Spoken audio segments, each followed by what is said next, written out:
சோனா குருவிக்கு ஒரே ஒரு பெண் குழந்தை மட்டும்தான். அது பேர் பியூட்டி. பியூட்டி பேருக்கு ஏத்த மாதிரியே ரொம்ப அழகாவும் அம்மாவும் மாதிரியே ரொம்ப அறிவாவும் இருக்கும். சோனாவோட கணவர் இறந்ததுக்கு அப்புறம் பியூட்டி அம்மாவுக்கு ரொம்ப உதவியா இருந்துச்சு. அம்மாவுக்கு எந்த தொந்தரவும் கொடுக்காது. சோனா குருவி மனசுல நினைக்கிறத கூட பியூட்டி உடனே செஞ்சு முடிச்சிடும். ஒரு நாள் சோனா குருவிக்கு ஜுரம் வந்துடுச்சு. சோனா என்னென்னவோ சாப்பிட்டு பார்த்தும் ஜுரம் விடவே இல்ல. இதனால சோனா பியூட்டிய தாங்கிட்ட கூட்டுச்சு. பியூட்டி, என் உயிரே, இப்ப நீ எனக்காக பக்கத்துல இருக்கிற காட்டுக்கு போ. அந்த காட்டோட கடைசியில கசப்பான பழம் இருக்கிற மரம் இருக்கும். அம்மாவுக்காக அந்த பழங்களை கொஞ்சம் பறிச்சுட்டு வருவியா? அம்மா, அந்த கசப்பான பழங்களை சாப்பிட்டா காய்ச்சல் சரியா போயிடுமாமா? ஆமா செல்லம், சரியா போயிடுவேன். நான் சின்ன பிள்ளையா இருக்கிறப்ப எனக்கு ஜுரம் வந்தா எங்க அம்மா அந்த பழத்தை எடுத்துட்டு வந்து கொடுப்பாங்க. அந்த பழத்தை சாறு எடுத்து குடிச்சா ஜுரம் உடனே சரியா போயிடும். அம்மா, நீங்க கவலைப்படாதீங்க. இதோ இப்பவே போய் அந்த கசப்பான பழங்களை எடுத்துட்டு வரேன். இப்படி சொன்ன பியூட்டி பக்கத்து காடை நோக்கி பறந்து போச்சு. இப்படி பறந்து போன பியூட்டி போற வழியில நதிக்கரையில தன்னோட தும்பி நண்பர்களை சந்திச்சது. நண்பர்களா, எப்படி இருக்கீங்க? இப்ப மழை வர மாதிரி குளு குளுன்னு இருக்கு. அதனால நாங்க எல்லாம் ரொம்ப சந்தோஷமா இருக்கோம். பிறகு ரொம்ப தூரம் பறந்து போனதுக்கு அப்புறம் பக்கத்து காடு வந்துருச்சு. இருந்தாலும் அந்த கசப்பு மரம் எங்க இருக்குன்னு தெரியாதால வழியில பார்த்த ஒரு பறவை கிட்ட போச்சு. அங்கிள், கசப்பு பழங்கள் இருக்கிற மரம் எங்க இருக்குன்னு எனக்கு கொஞ்சம் சொல்றீங்களா? இங்க பாரு, உன் கேள்விக்கெல்லாம் பதில் சொல்ற அளவுக்கு எனக்கு நேரம் கிடையாது. எனக்கு நிறைய வேலை இருக்கு. இப்படி சொன்ன அந்த பறவை பறந்து போயிடுச்சு. கொஞ்சம் பறவைகள் இப்படிதான் இருக்காங்க. இவங்களுக்கு எல்லாம் அடுத்தவங்களுக்கு உதவி செய்யறதுன்னா என்னன்னே தெரியாது. பிறகு மறுபடியும் பியூட்டி கசப்பு பழங்களை தேடி பறந்து போச்சு. இப்படி போன பியூட்டி ஒரு பெரிய மரத்துக்கு அடியில செருப்புகளை சரி செய்யற ஒரு பறவைய பார்த்தது. நீங்க இந்த காட்டை சேர்ந்தவர் தானே? எனக்கு ஒரு உதவி செய்ய முடியுமா? ஆமா, நான் இந்த காட்டை சேர்ந்தவன் தான். உங்களுக்கு என்ன உதவி செய்யணும்? எங்க அம்மா காய்ச்சல்ல இருக்காங்க. அவங்க காய்ச்சல் சரியாக இந்த காட்டுல உள்ள கசப்பு பழங்கள் தேவைப்படுது. அந்த மரம் எங்க இருக்குன்னு எனக்கு கொஞ்சம் சொல்றீங்களா? என் பேரு ஆகாஷ். உங்க பேரு என்னன்னு நான் தெரிஞ்சுக்கலாமா? என் பேரு பியூட்டி. பியூட்டி, உங்களுக்கு தேவைப்படுற கசப்பு பழங்கள் உள்ள மரம் எங்க இருக்குன்னு எனக்கு ரொம்ப நல்லா தெரியும். நான் உங்க கூட வந்து அந்த பழங்கள் இருக்கிற மரத்தை காட்டுறேன். இல்லன்னா உங்களால அந்த மரத்தை கண்டுபிடிக்க முடியாது. தேவையில்ல ஆகாஷ், நீங்க வர வேண்டாம். அப்படி வந்தீங்கன்னா உங்க வேலையெல்லாம் நின்னு போயிடும். என்னால உங்க வேலைகள் நிக்கிறத நான் விரும்பல. நீங்க எனக்கு வழி சொன்னா மட்டும் போதும். இல்ல பியூட்டி, அந்த மரம் இருக்க இடத்த உங்ககிட்ட சொன்னா கண்டிப்பா உங்களால அங்க போக முடியாது. வழி தெரிஞ்ச யாராவது உங்க கூட வந்தா மட்டும்தான் உங்களால அங்க போக முடியும். அடுத்தவங்களுக்கு உதவி செய்யறதால கொஞ்ச நேரம் வேலை நின்னு போனா அது ஒன்னும் தப்பில்ல. காய்ச்சல்ல இருக்கிற ஒருத்தவங்களுக்கு உதவுன மன திருப்தி எனக்கு கிடைக்கும். பிறகு ஆகாஷும் பியூட்டியும் அந்த கசப்பு பழங்களை தேடி பறந்து போனாங்க. இவங்க இப்படி பறக்க ஆரம்பிச்ச உடனேயே காத்து பலமா வீச ஆரம்பிச்சது. ஆகாஷும் பியூட்டியும் அந்த காத்துலயும் நிதானமா கவனமா பறந்து போனாங்க. இப்படி போன இவங்க கொஞ்ச நேரத்துல கசப்பு பழங்கள் இருக்கிற மரத்துக்கிட்ட வந்து சேர்ந்தாங்க. ஆகாஷ், நீங்க வராம வழி மட்டும் சொல்லியிருந்தா நான் இங்க வந்தே சேர்ந்திருக்க மாட்டேன். அவ்வளவு சிக்கலான வழி இது. இவங்க இப்படி பேசிக்கிட்டு இருக்கும்போது மழை மேகங்கள் சூழ ஆரம்பிச்சது. பியூட்டி, சீக்கிரமா தேவையான பழங்களை பறிச்சுக்க. நாம சீக்கிரமா இங்க இருந்து கிளம்பணும். இல்லன்னா மழை வந்தாலும் வந்துரும். ஆகாஷ் இப்படி சொல்லி முடிக்கவும் மழை வரவும் சரியா இருந்தது. அச்சச்சோ, இப்ப நான் எப்படி வீட்டுக்கு போவேன்? அம்மா வேற என்னை எதிர்பார்த்துட்டு இருப்பாங்க. பியூட்டி, என்னோட வீடு இங்க பக்கத்துல தான் இருக்கு. இப்ப எங்க வீட்டுக்கு போவோம். பிறகு மழை விட்டதுக்கு அப்புறம் நீ உங்க வீட்டுக்கு கிளம்பலாம். எங்க அம்மாவும் உன்னை பார்த்தா ரொம்ப சந்தோஷப்படுவாங்க. பிறகு கசப்பு பழங்களை எடுத்துக்கிட்டு பியூட்டியும் ஆகாஷும் ஆகாஷ் வீட்டை நோக்கி பறந்து போனாங்க. ஆகாஷ், இந்த பொண்ணு யாரு? அம்மா, இந்த பொண்ணு பேர் பியூட்டி. பக்கத்து காட்டை சேர்ந்தவங்க. அவங்க அம்மா காய்ச்சலா இருந்த காரணத்தால கசப்பு பழங்களை தேடி நம்ம காட்டுக்கு வந்து என்ன வழி கேட்டாங்க. நான் இங்க அழைச்சுக்கிட்டு வந்து பழங்களை பறிச்சுக்கிட்டு இருக்கப்ப மழை பெய்ய ஆரம்பிச்சதால வீட்டுக்கு அழைச்சுக்கிட்டு வந்துட்டேன். ஆன்ட்டி, நீங்க பேசுறத கேட்கும் போது எங்க அம்மா பேசுற மாதிரியே இருக்கு. பியூட்டி, உன்னோட வாய்ஸ் ரொம்ப ஸ்வீட்டா இருக்கு. 2 பேரும் மழையில வேற நனைஞ்சிட்டீங்க. இருங்க, உங்களுக்கு காபி போட்டு எடுத்துட்டு வரேன். காபி வந்த உடனே ஆகாஷும் பியூட்டியும் காபி குடிச்சாங்க. பியூட்டி, ஆகாஷ் உனக்கு தேவையான உதவிகளை செஞ்சானா? எங்களோட உதவி உனக்கு திருப்தியா இருந்ததா? ஆன்ட்டி, உங்களை எல்லாம் சந்திச்சது எனக்கு என்னமோ அறிமுகம் இல்லாதவங்களை சந்திச்ச மாதிரியே இல்ல, ஏற்கனவே உங்களை எல்லாம் சந்திச்ச மாதிரி இருக்கு. மனசு சுத்தம் உள்ளவங்களையும் நேர்மையானவங்களையும் சந்திச்சா எல்லாருக்குமே இப்படிப்பட்ட உணர்வு தான் ஏற்படும் பியூட்டி. கொஞ்ச நேரத்துக்கு அப்புறம் மழை சுத்தமா நின்று இருந்துச்சு. ஆன்ட்டி, மழை விட்டுடுச்சுன்னு நினைக்கிறேன். நான் வீட்டுக்கு கிளம்புறேன். பியூட்டி, எங்களை ஞாபகம் வச்சிருப்பியா? எப்பவாவது எங்களை பார்க்க வருவியா? கண்டிப்பா வருவேன். நான் மட்டும் இல்ல, எங்க அம்மாவையும் அழைச்சிட்டு வருவேன். ஆகாஷ், நீயும் போ. பியூட்டிய நம்ம காடு வரைக்கும் கொண்டு போய் விட்டுடுவா. பிறகு ஆகாஷோட வீட்டை விட்டு ஆகாஷும் பியூட்டியும் பறந்து போனாங்க. ஆகாஷ், நீ, உங்க அம்மா, அப்புறம் நீங்க செஞ்ச உதவி, இதையெல்லாம் என்னால மறக்கவே முடியாது. பியூட்டி, நாங்க மட்டும் உன்னை மறந்துருவோமா என்ன? சரி சரி, அடுத்த மழை வர்றதுக்குள்ள நீ உங்க வீட்டுக்கு கிளம்பு. இப்பவே கிளம்புனாதான் நீ மழைக்கு முன்னால உங்க வீட்டுக்கு போய் சேரலாம். ஆகாஷ், ஏன் என்ன அனுப்புறதுலே குறியா இருக்க? நான் உன்கிட்ட ஒரு விஷயம் பேசணும். சொல்லு பியூட்டி, என்ன விஷயம்? எங்க அம்மா எனக்கு இப்ப கல்யாணம் பண்ணலாம்னு இருக்காங்க. என்ன கல்யாணம் பண்ண போற அந்த மாப்பிள்ளையா நீ ஏன் இருக்க கூடாது? இத கேட்டுட்டு ஆகாஷ் குருவி ரொம்ப அதிர்ச்சி ஆயிடுச்சு. ஆகாஷ், நான் என்ன சொல்லிட்டேன்னு நீ இப்படி அதிர்ச்சி ஆவற? எனக்கு என்னவோ நம்ம 2 பேரும் கல்யாணம் பண்ணிக்கிட்டோம்னா நீ என்னை எப்பவுமே சந்தோஷமா வச்சுப்பன்னு எனக்கு தோணுது. மனசுல பட்டதை சொல்லிட்டேன். ஏதாவது தப்பா சொல்லிருந்தா என்ன மன்னிச்சிடு. பியூட்டி, உன்னை கல்யாணம் பண்ணிக்க எனக்கும் விருப்பம் தான். ஆனா என்ன ஆனான்னு இருக்கிற? நான் ஷூ தைக்கிற வேலை செஞ்சுக்கிட்டு இருக்கேன். இந்த வேலை செஞ்சுக்கிட்டு இருக்க என்ன நீ கல்யாணம் பண்ண உங்க அம்மா சம்மதிப்பாங்களா? ஆகாஷ், கடவுள் எல்லாரையும் ஒரே மாதிரி தான் படிச்சிருக்காரு. நாம செஞ்சிட்டு இருக்க தொழில் தான் வேற. பணம் சம்பாதிக்கதானே நம்ம தொழில் பண்றோம். இதுல எந்த தொழில் செஞ்சா என்ன? திருடாம, பொய் சொல்லாம, மத்தவங்கள தீய வழிக்கு கொண்டு போகாம வேற எந்த தொழில் செஞ்சாலும் அது தப்பே இல்ல. நீங்க நல்லா சம்பாரிச்சு என்ன சந்தோஷமா வச்சுப்பீங்கன்னு எனக்கு நம்பிக்கை இருக்கு.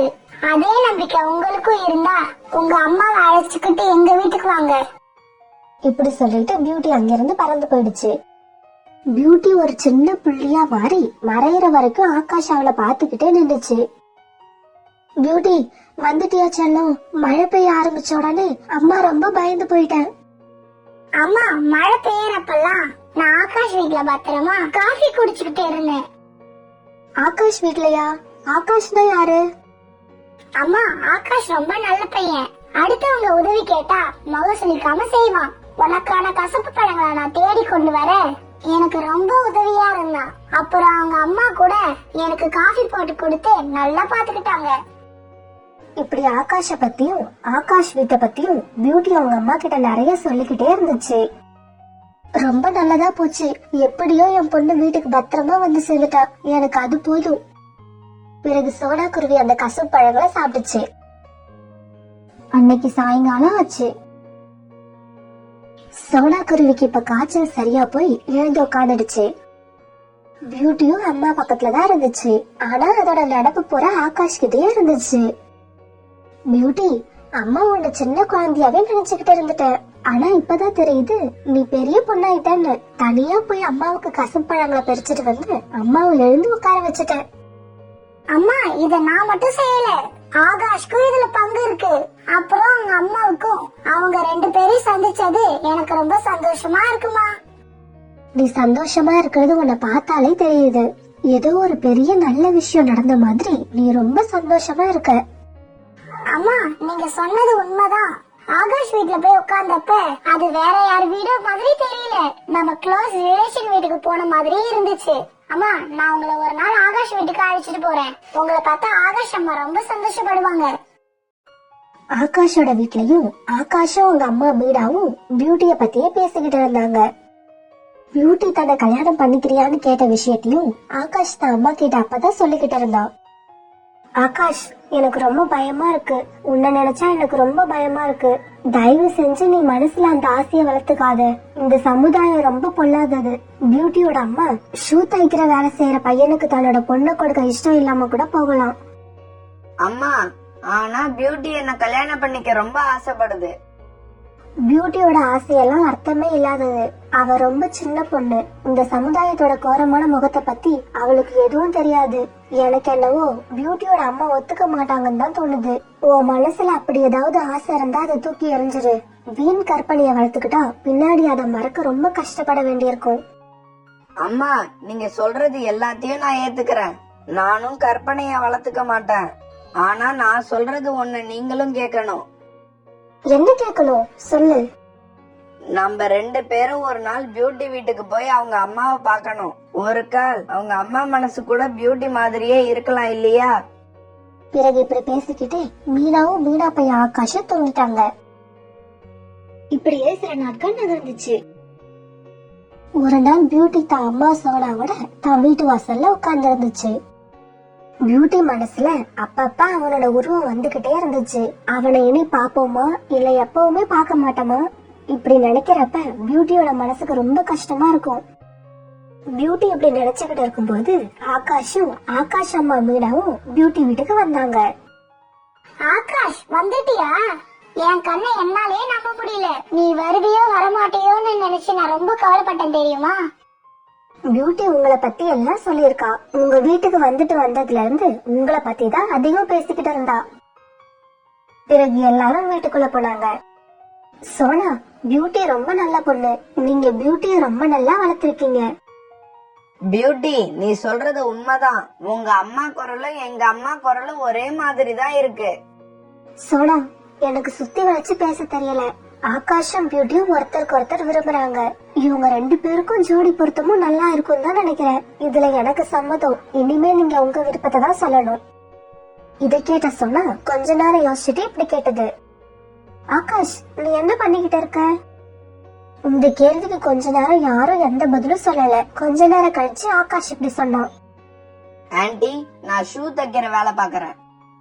ஆகாஷ் இப்படி சொன்னதை கேட்ட சோனா குருவி ரொம்ப அதிர்ச்சி ஆயிடுச்சு. ஆமா ஆன்ட்டி, நான் செருப்பு, ஷூ இதையெல்லாம் சரி செய்வேன். புதுசாவும் தயார் பண்ணுவேன்.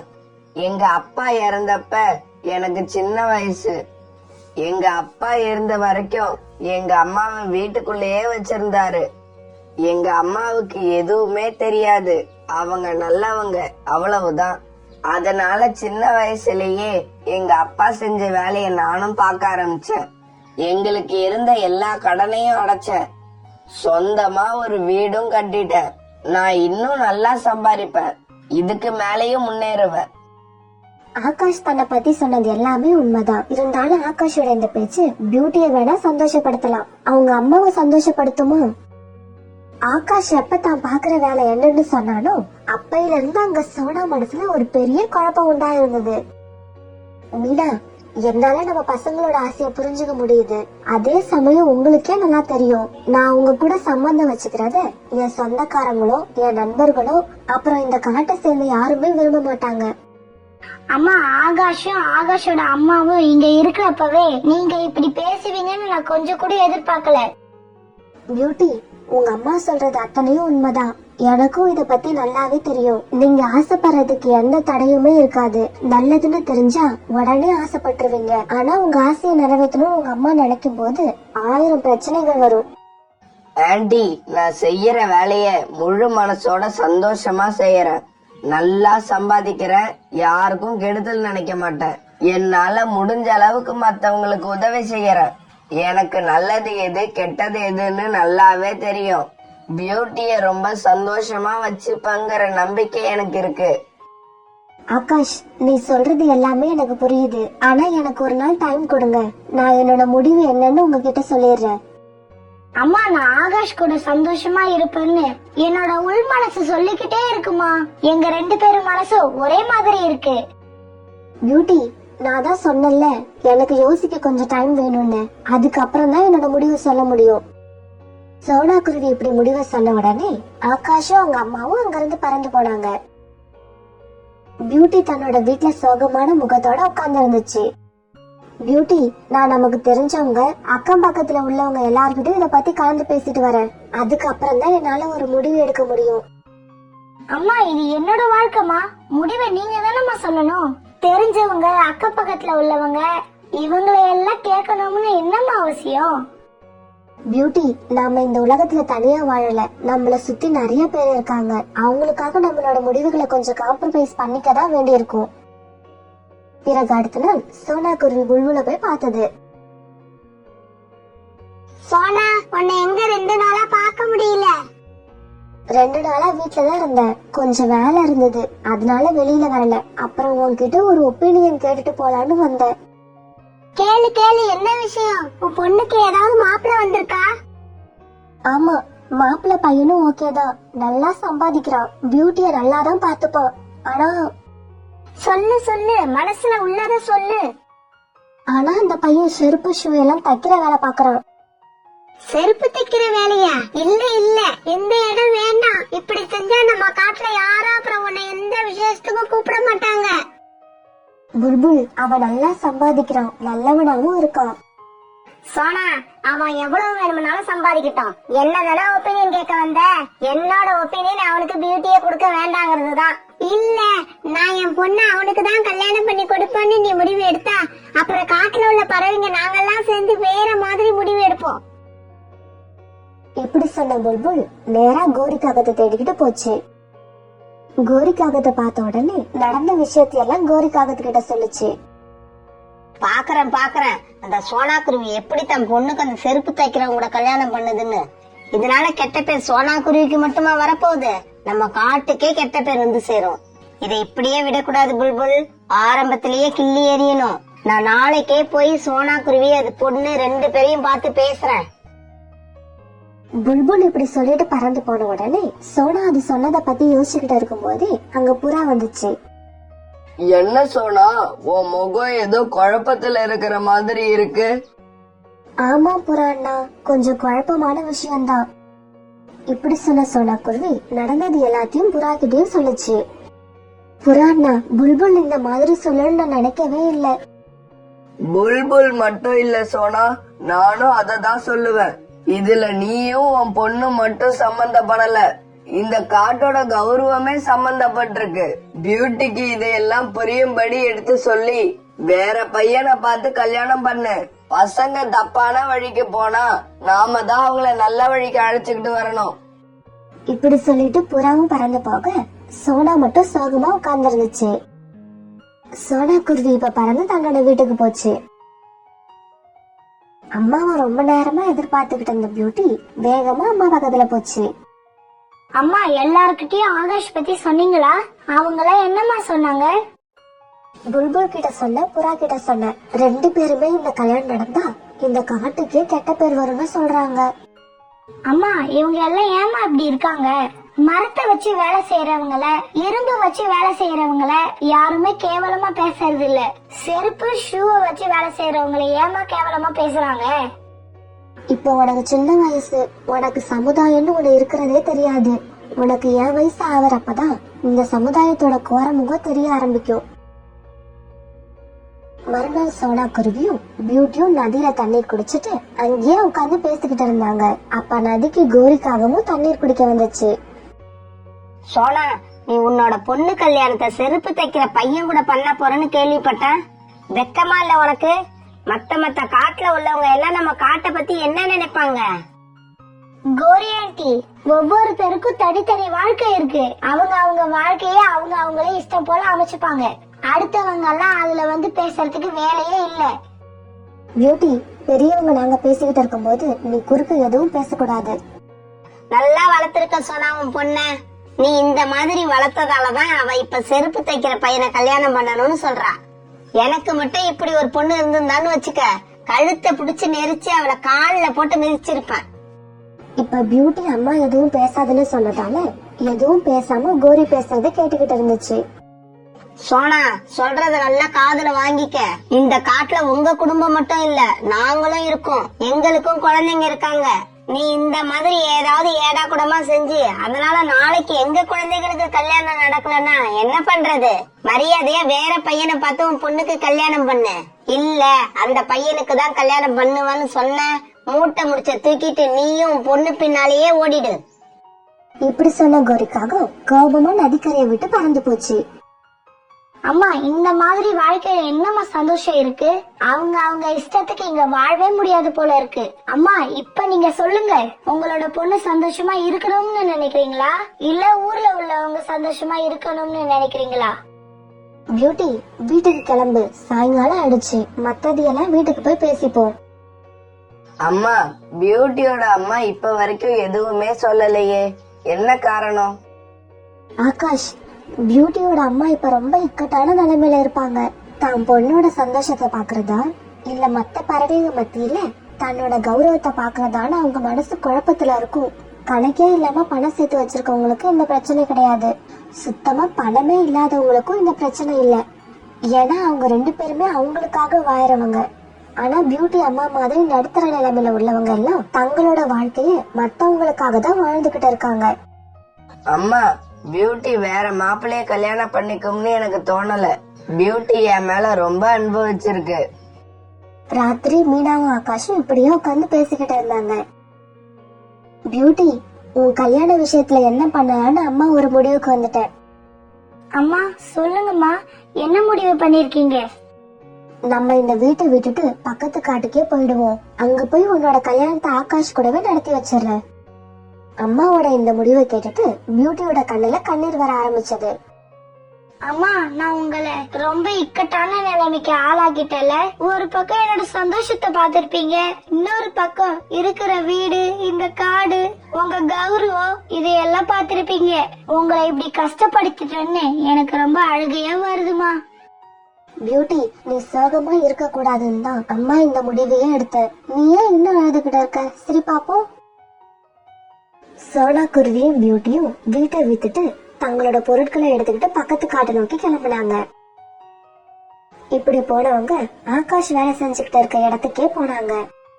சோனாவையும் பியூட்டியும் பார்த்த ஆகாஷ் ரொம்ப சந்தோஷமாச்சு. ஆன்ட்டி, வாங்க நம்ம வீட்டுக்கு போவோம். சோனா, நீங்க இந்த முடிவை ஒரு பெரிய போராட்டத்துக்கு அப்புறம் தான் எடுத்திருப்பீங்கன்னு எனக்கு தெரியும். உங்களோட இந்த முடிவு சரியான முடிவுதான் என் மக ஆகாஷ் நிரூபிச்சு காட்டுவான்.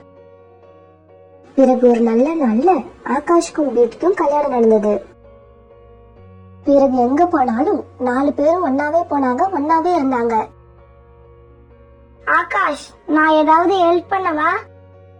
பியூட்டி, நீ நினைக்கிற மாதிரி இந்த வேலை ஒண்ணும் அவ்வளவு ஈஸியானது இல்ல. நீ அப்பப்ப என்ன உற்சாகப்படுத்திக்கிட்டு இருந்தா அதுவே போதும். இப்படியே சில நாட்கள் நகர்ந்துச்சு.